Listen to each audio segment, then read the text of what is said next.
Hello everyone, Chris Sawyer here. The Varietal Show is back. You see it right here. This is actually food that we're talking about today and wine. So I am here with my great friend Maria Mertz, and we are here at Todo Un Poco. And this is an amazing place right here, right outside of Sacramento in the little town of Elk Grove. I will just say this about Maria and just how we met. It was about 10 years ago when I was doing seminars in San Francisco on all sorts of different subjects, and she would start coming to these events. I'm like, oh, who is this woman? She's pretty smart. She's asking really informative questions that everyone should know about these things. And she seems very, very energetic about learning more about wine. And believe me, she has learned a lot about wine, and she's learned a lot about everything, and she's just like me, who knows that you can never learn enough about wine and about food and fine cuisine. What I've learned about fine cuisine is a lot from her, and this is an amazing thing for me to be here with her, and that's why I wanted to show you food and why we have other food to talk about. Hello. We'll talk about each one of these dishes in a minute, but Maria, you have such an interesting story about coming from Mexico, from a cultural place where everyone thinks about Mexican food and tacos and burritos and tostadas and ceviche. Oh, big term there, ceviche. But what you're doing here is very different. Tell everyone a little bit about your story.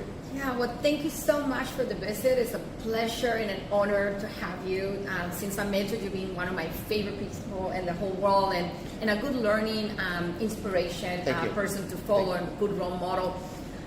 You know what, a little story from us. I was born and raised in Mexico, and a little town is called Guadalajara, Jalisco. Yep.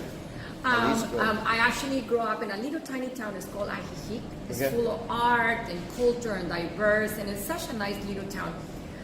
When I came to the United States, of course, I didn't speak English, so my first job was doing dishes at a restaurant. And I wanted to learn English, so I went to school and graduated from college.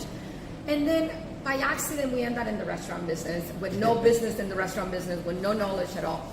So I decided that if I want to open a place that kind of remind me like home, I wanted to do something like what we eat at home. Yeah. We don't eat tacos and rice and beans with every meal. So when we open a restaurant, we open it with no tacos at all. I still don't have tacos on my menu, which is kind of strange. And no tacos, you guys, here. You can order them, and if we can at the time, we're more than happy to make it. But there are no tacos on the menu. Yeah. And we decided that we wanted to showcase what the Mexican cuisine is really about. Yep. Mexican cuisine has a lot of influence from around the world, especially the French. Yep. You know, we just celebrated Cinco de Mayo, which a lot of people think Cinco de Mayo still is the Mexican Independence Day, but it's not. It's a little bottle of Puebla, which make a significant influence actually in the gastronomy, because we have a French influence. For it was for a little period of time we have an empire from the French, and so a lot of our cooking techniques come from the French. We have a lot of influence on the cooking techniques with regional ingredients, just like any place in the world. We also have some German influence in the north. We have some Lebanese influence in the central part of Mexico and Puebla. And the most important part that comes to us in our cuisine is we have Italian influence, what a lot of people don't know. You heard it here, you guys. Yes. Italian influence on Mexican food. Yeah. What? Yes, it is correct. Listen up. It is a little town. It's called Chipilo in Puebla. It's part of the Puebla, where a lot of residents are still considered right now Italian residents. If you're like third generation, you meet the requirement, you speak the language at home, you are considered to be Italian, and you can apply for the citizenship, believe it or not, in Mexico.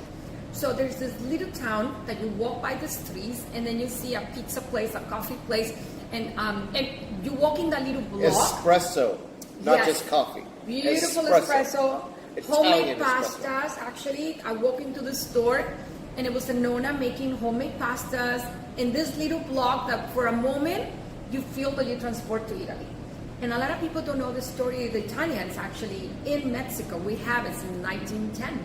Porfirio Diaz invited them to come, promised them land, and what did the Italians do for survival? That's from the little region of the Benetton. Yeah. Created great food. You know, where Italians go, there's food. Now they're producing wine actually in Puebla as well. Yeah. So here at the restaurant, you produce all sorts of a wide range of foods, but also pasta. And I mean, people come in here and you might see them eating pasta over there and one of these great dishes here. I mean, let's talk a little bit about this one. Here's the prawns right here. Well, that one is, we are also a restaurant who want to celebrate the seasons, and we very farm oriented. And so we change the menu a lot and a lot of things, but we have a stable, iconic dishes. We are going to be celebrating actually this month 25 years of existence, which is a 25-year anniversary for her and her husband Manny.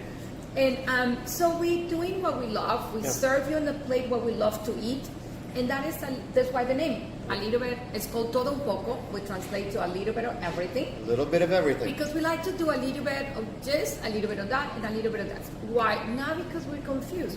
I think it's because we are showcasing what Mexico is all about. Yeah. Mexico has the Spanish influence, it has the French, the Lebanese, we have some Asian influence.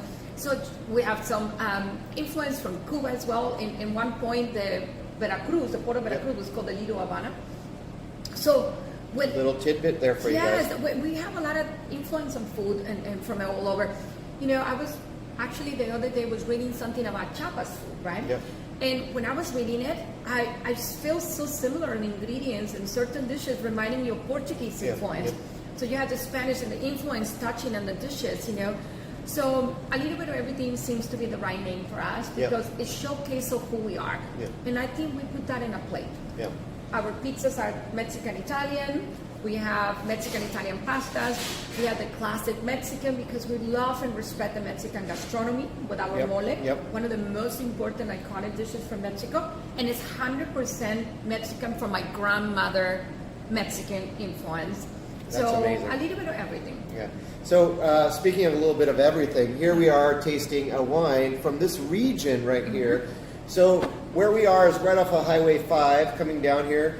And just across the other side of the freeway here is Clarksburg. 15 minutes or 10 minutes away? 15 minutes away. I mean, we just have to drive over the river, and we're there in Clarksburg. Clarksburg is a very famous area for growing grapes here in California. It's very close to the state capital, and very well known for Chenin Blanc, and also Sauvignon Blanc, and different white grapes. You're starting to find Albarino there, which is a Spanish grape, and all sorts of interesting things. This is actually a blend by Clarksburg Wine Company, and this is called the white Delta Blanc.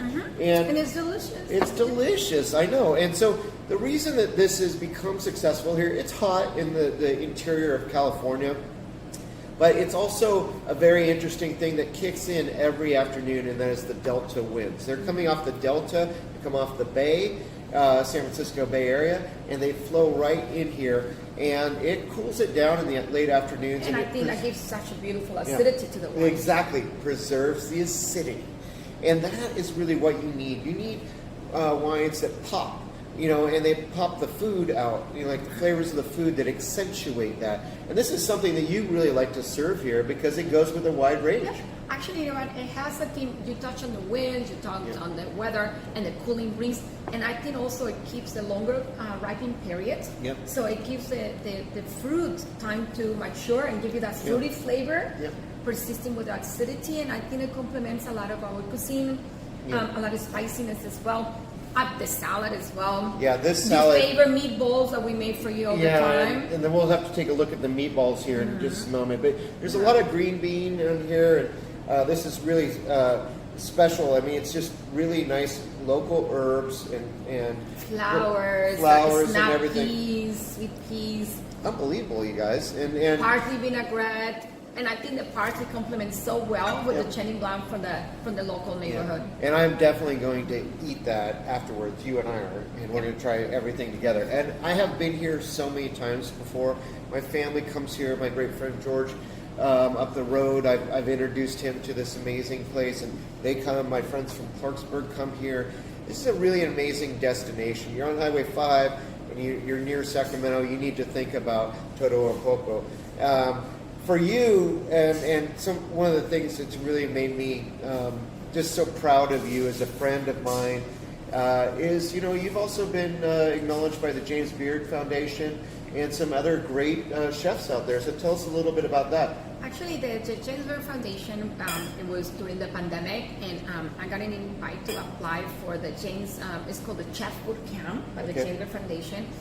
And it's a program that you learn a lot of things, and especially advocacy program. The James Beard Foundation is an amazing organization who does a lot of things on lobbying and advocacy for advancement of chefs.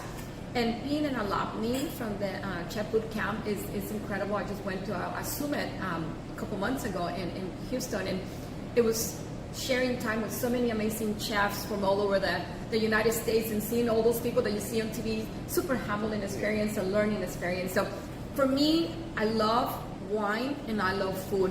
And I think I split myself between both of them because I can separate them one or another. Once I like to do both, and I just love the opportunity that I present to me. I love to take them because education, as you say, it makes us richer. So we need to learn every day more so we can do better. And whatever we do every day more, it's either showing it on a plate or selecting a good wine for your guests. Exactly, 100%.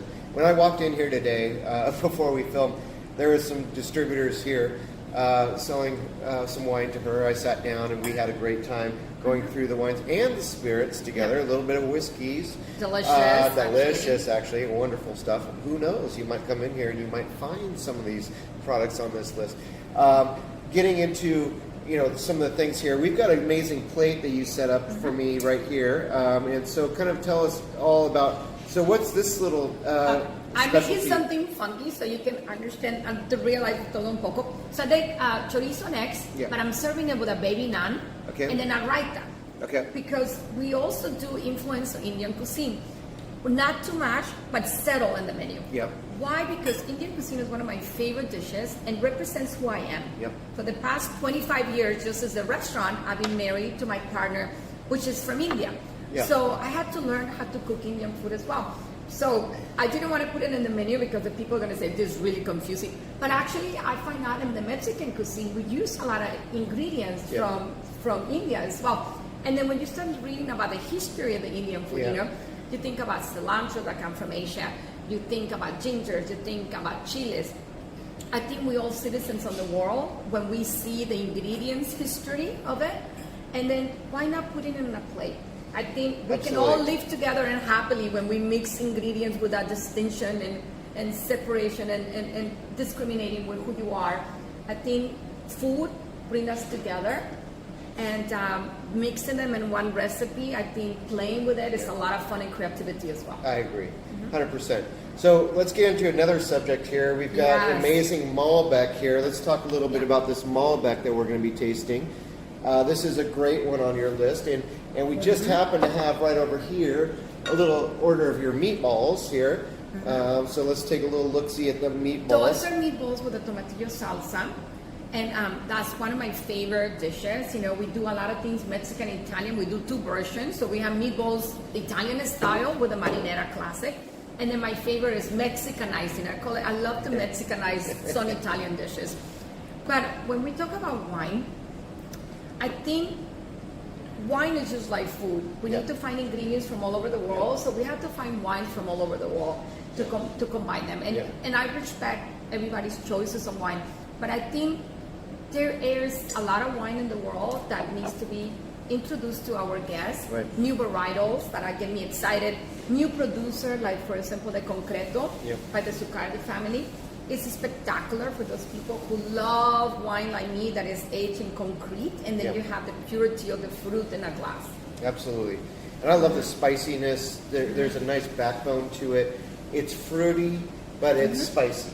And I think that's kind of the cuisine I think about with you, your husband Manny. One of the great things too, we were talking about the 25-year anniversary of this restaurant. They were married 26 years ago. So they were just married, you guys, and they started a restaurant. And here we are 25 years later. Actually, 1 week after we got married, we started working on the plans of building this place with no experience and craziness. And you'll see a few pictures, like not just here, but in the opening thing to the show of like the amazing murals here. Like we can't really show it because they're so big. And there's a lot of art here. Obviously, the art is not just the food and not just the wine pairings and not just the spirits and everything. It's about the whole experience when you come in here. And I think the art really shows it. It shows you two as when you were youthful and just barely married. And there's a picture of you guys right on the wall over there that I'm looking right at. But you know what? You know. I came from a little town that I think influenced so much of who I am. We all are from our origins, and my little town is full of artists, and I'm so proud of it. So when I grew up around art, and when I came here, I saw that there was nothing in the Sacramento region. It was empty walls, and I wanted to create a little piece of home in this restaurant. So art is such so crucial for me that we also are advocates in our community to create art. We actually, I don't know if you know, but our community has created an ordinance of art in public places because our efforts of advocacy. And we did that because I feel that art is just like food and wine. They go together and they complement each other and enriches our souls and who we are. I agree 100%. I just think that, you know, it's kind of when you're having a great wine, you're looking at a piece of art, it's an experience. It is an art to make wine like this. It really makes you appreciate the wine that much more. Just like it is when you watch a great movie and there's some wine that continues to develop in the glass. I mean, that's an experience, you guys. And I feel like your type of cuisine here, and like I said, Manny is Indian, you know, and believe me, some of my great friends like Derek Byrne and some of these other people in the Sacramento area that I've led on to the fact that they have some Indian food underneath the thing, and you come in here, you just ask her, oh, we heard you have a little Indian kind of cuisine. Oh, okay, well, let me make you this. It's amazing. It's just amazing. It's funny, we just hosted a dinner for this group company, and I took the risk because one of the CEOs is vegan. So I said, vegan, we have 30 people, so can I risk it and do a whole Indian menu? And we did, and actually it was amazing. But in our menu, we have little tips here and there. Like we have, since we opened, one of our iconic pizzas is the Punjabi pizza. And the Punjab, of course, is a north part of India, but we use a dish that is called aloo gobi, which is potatoes and cauliflower cooked in Indian masalas, and then we toss it on a pizza. We top it with cilantro, and it's one of our #1 selling. I run out of Punjabi, the aloo gobi all the time. This is the melting pot of cuisine right here, you guys, and this is why it's just such a pleasure to come over to visit you. I was in the area and I couldn't stop myself by calling you again, as I usually do, to see if you're around this week, and thank you for opening this place just for me and my great friend George Imasian, and we had a great time as always visiting with you. But it's just, you know, watching you develop your palate too, and being here with you and having you serve me something it's kind of new on your list, and for wine, and also your style of cuisine, which you continue to evolve. I mean, if it was just a stable, you just came in here, you love her, like, enchiladas or something like that. That would be like your typical Mexican place. It's not like that here. It is something that is completely changing all the time. It changes with the seasons, like great restaurants do. This is really one of those places in this area. When I come here with all my great co-judges of the state fair, wine competition, or anytime I'm over here, you've always got something new. And people that I've introduced to this restaurant have been so in love with it that they continue to stop here. And I think that's one of the things about really promoting you. But you know what? If I stop doing something new, if I stop learning, I think I die. I think everybody, as human beings, I think we need to keep evolving every day, and we have to keep dynamism, movement, and learning something new, challenging every day to something new. I think it just enriches your soul and who you are. And you have to love what you do. And I love cooking. So I just have so much fun cooking, and I have so much fun finding wines and learning and giving the opportunity for educational opportunities. I'm all there. And one of the great things too, we've got Apple like across the street, one of their production facilities, and you know what? Anyone that uses the Apple phones out there, you probably have had some experience where that thing that shipped to you might have been where they come in here all the time too. So I mean, like, it's amazing, like how many people you've touched in some ways with your style of cuisine. It's very different, very distinctive. There's only two places, Posadas in Livermore Valley, and this place here when you're in the Sacramento area. These are two places that are so distinctively different from the styles of cuisine that you're used to with just Mexican food. Is this? Not at all. It's the style of which area you're from in Mexico is the starting point. And Jalisco is like a very special area to a lot of people. I say Jalisco, a lot of people out there will know what I'm talking about. But what you've done is taken the food culture of Mexico as a bigger range and brought it here to us. Yeah, we love to do, I'm in love with food from Chiapas. Puebla is one of the regions that I love, Yucatan, Oaxaca. I mean, there's so regional cuisine. Mexico's so rich. And you know that there's only few cuisines in the world that have been recognized by UNESCO, and one of them is Mexican cuisine. That's absolutely because it's true. so diverse and unique. And I think thanks to Food Network, people have expanded their horizons, and people have learned to see food in a different way. And there's so many amazing chefs in the United States doing incredible work about Mexican cuisine.